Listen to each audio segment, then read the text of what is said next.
Continuing in section 4.3, we're going to practice locating critical points, and then we're going to use a graph to determine if the critical points we found correspond to extremum. So first, let's remember that Fermat's theorem said find the critical points by taking a derivative and setting it equal to 0. So the first thing we're going to do is calculate that derivative. So I can use the power rule on that first term. Again, the power rule on the second term. And then the constant multiple rule. And we can clean this up a little bit.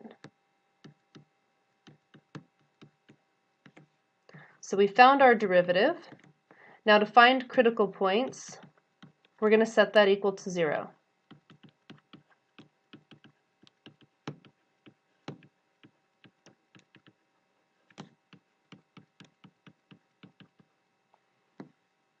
So if we take our derivative and set it equal to 0, we see that we are solving a quadratic equation. We've got lots of techniques for solving equations like this. I wouldn't suggest jumping straight to the quadratic formula though, because that's a little bit overkill. We can use our zero product property. Factor this polynomial. Whoops. And then set each of our factors equal to 0. We find that x could be equal to 4, or x could be equal to 1. So these are the two potential locations for extrema.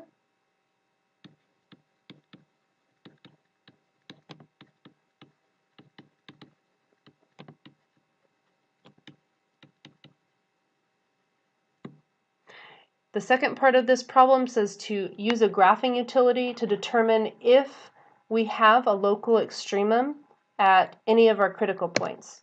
So I've gone ahead and graphed our function here.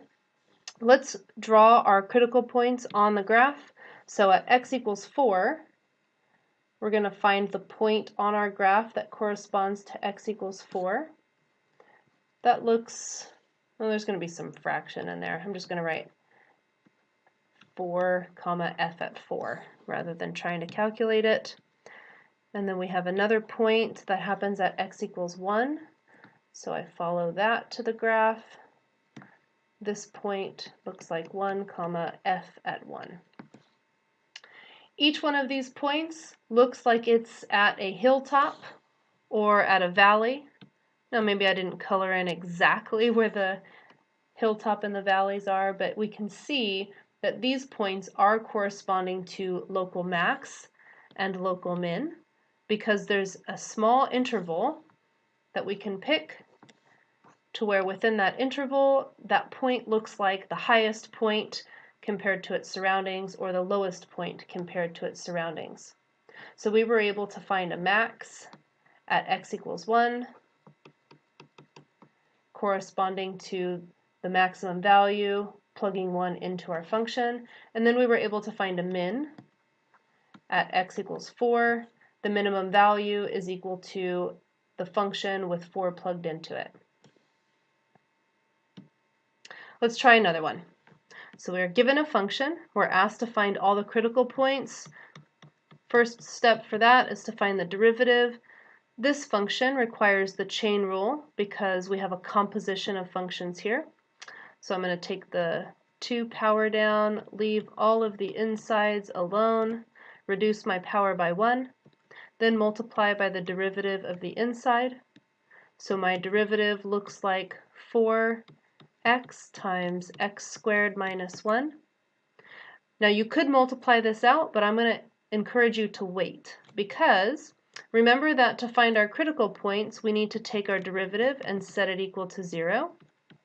Well, if I leave it factored, that's going to save us some work. So setting our derivative equal to 0, we see that we have 4x times x squared minus 1 equals 0. We can actually factor x squared minus 1 using the difference of squares. So let's go ahead and do that. And now we can use the zero product property to say either 4x has to be the 0, x minus 1 has to be the 0, or x plus 1 has to be the 0, which tells us that we have potential critical points at x equals 0, x equals 1, and x equals negative 1.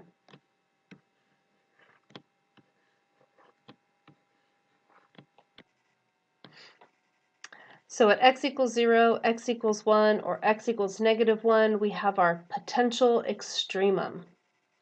So we're going to look at the graph of this function, which I have over here on the right, and locate each of the points that correspond to these x values that we found. So at x equals negative 1, we're down here. X equals 0, we're up here. X equals positive 1, we're here. And each one of these does appear to be either a local min or a local max. Remember that all we have to be able to do is find an interval so that within that interval, the function looks like it is at a minimum. So for example, around x equals negative 1, we could pick the interval that I've drawn in blue, and within that interval, that is definitely the smallest value that our function achieves. In fact, at negative 1 and positive 1, we're actually looking at absolute minimums. So they're actually minimums for the entire negative infinity to positive infinity interval. But as far as the max that we have, this is a true local max.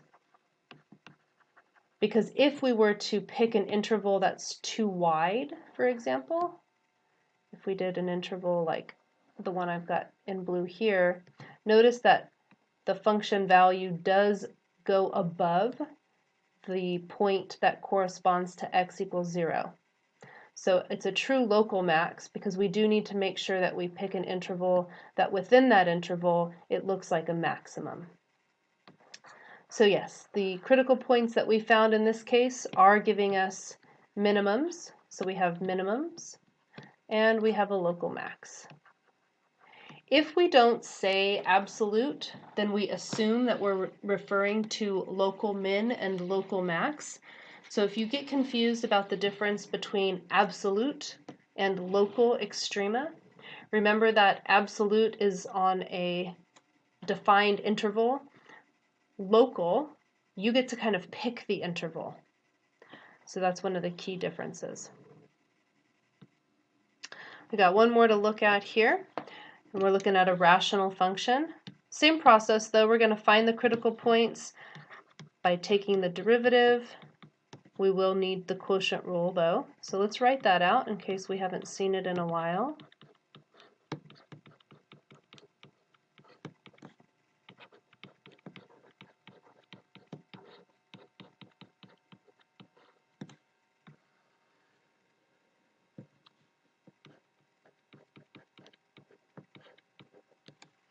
And then we'll apply our derivatives.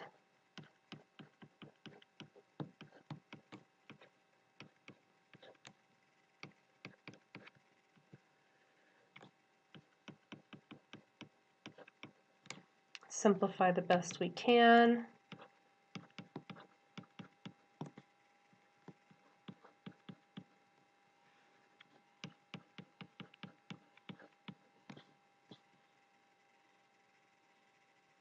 We can take that one step further.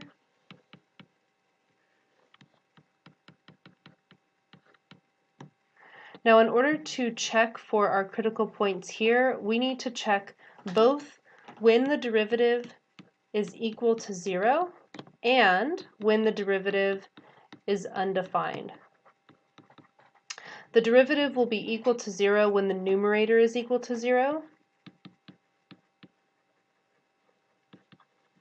and the function derivative will be undefined when the denominator is equal to 0. So you can take the numerator, set it equal to 0. You'll find that x can be equal to positive or negative 1. And you can take the denominator, set that equal to 0, and you'll notice that it's not possible for it to be equal to 0. So 1 plus x squared, no matter what you plug in for x, it'll come out as a positive number, which you're adding to 1. So this has no solution, or no real solution. We should specify. So we have 2 potential locations for critical points. Let's take a look at our graph.